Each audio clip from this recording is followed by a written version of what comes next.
여러분 안녕하십니까? 나눔과 배려를 실천하는 복지TV 전북방송이 6월 14일 금요일에 보내드리는 이슈 브리핑 전북입니다. 첫 번째 소식입니다. 부안에서 발생한 지진으로 인한 시설물 피해가 갈수록 늘고 있습니다. 중앙재난안전대책본부에 따르면 시설물 피해 신고는 부안 250여 건 등 모두 300건이 넘게 접수됐습니다. 지진으로 인한 화장실 타일과 유리창이 깨지거나 벽체에 금이 갔다는 신고가 주를 이루고 있습니다.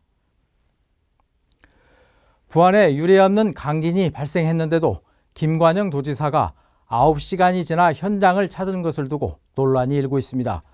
김관영 도지사는 지진 발생 9시간이 지난 오후 5시 40분쯤 부안군청에 도착해 상황 보고를 받았습니다. 김 지사는 지진이 발생한 날 오전부터 전북 지역 국회의원과 전북에 연고를 둔 국회의원 20여 명을 차례로 만나 도내 현안에 대해 논의했습니다. 이후에도 바이오 특화단지 지정에 관한 협력 논의를 이어간 것으로 알려졌습니다. 이를 두고 참여자치 전북시민연대는 도민이 혼란한 상황에 도지사가 자리를 비우고 뒤늦게 현장을 방문한 것은 비판받아 마땅한 일이라고 밝혔습니다. 하지만 전북자치도는 오래전부터 준비한 일정이라 미루기 어려웠다며 전북 발전을 위한 일정이었던 만큼 이해해달라고 말했습니다. 위급한 상황인 만큼 일정을 취소하고 현장으로 달려갔어야 했다는 시민단체 주장, 전북 발전을 위한 일인 만큼 이해해달라는 도의 입장, 시청자 여러분 어떻게 생각하십니까?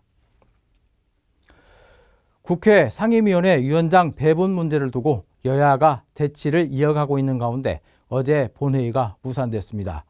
이에 따라 더불어민주당 등 야당이 단독 선출한 법사위 등 11곳을 제외한 나머지 상임위원회 위원장 선출은 다음 주로 미뤄지게 됐습니다.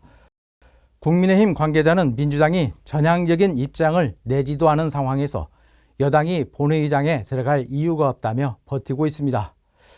참으로 개탄스럽습니다. 참고로 최악의 국회라고 비판받는 지난 21대 국회의원들에게 들어간 국민 혈세가 얼마인지 혹시 아십니까? 1조 300억 원입니다. 이런 얘기를 듣고도 화를 내지 않으신 분이 있다면 그분은 정말 내공이 대단하신 분입니다.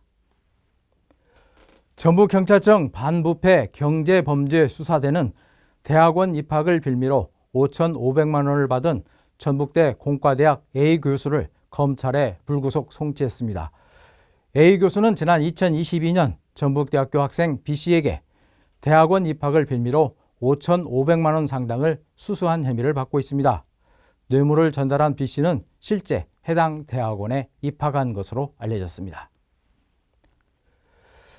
국가유산청은 부안의 유생 기행연이 45년간 작성한 일기 홍제일기를 국가유산으로 등록하기로 했습니다. 홍제일기는 동학농민혁명의 시작을 알린 부안 백산대회 개최 일자 등 일제강점기 당시 시대 상황을 살펴볼 수 있는 중요한 자료로 여겨지고 있습니다. 전주시는 안전사고를 예방하기 위해 오는 9월부터 무단 방치된 전동 킥보드를 수거하고 운영회사에 견인료 2만 원을 부과하기로 했습니다.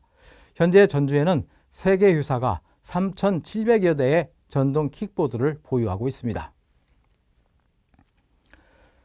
익산시 성당면과 용화면 주민들의 수건인 난포교 재가설에 대한 해결책이 무려 44년 만에 마련됐습니다. 익산시는 국민권익위원회 등 관련 기관과 현장 조정회의를 갖고 난포교 재가설을 위한 조정협의를 가졌습니다. 문제의 난포교는 안전사고 위험과 교통체증 그리고 범람 위험으로 주민들이 불안함을 호소해 왔습니다. 아픈 역사를 간직한 군산시 해신동 해망굴이 기억의 장소로 변신합니다. 군산시는 도시재생사업으로 추진한 해망굴 주변에 군산 역사 상징물을 설치하는 명소화 사업을 이달 말 준공한다고 밝혔습니다. 상징물은 일제수탈과 한국전쟁 등 기억해야 할 역사를 중심으로 설치됩니다. 전북특별자치도 교육청은 오는 24일까지 올 2학기 농촌 유학생을 모집합니다. 2학기에는 농촌 유학 운영 학교가 9곳이 늘어나 모두 13개 시군 32개 학교에서 유학생을 모집할 예정입니다. 나눔과 배려를 실천하는 복지TV 전북방송이 6월 13일 금요일에 보내드린 이슈 브리핑 전북이었습니다. 이 방송은 환자중심병원 전주 대자인병원과 JB 미디어 그룹 지원으로 제작됐습니다.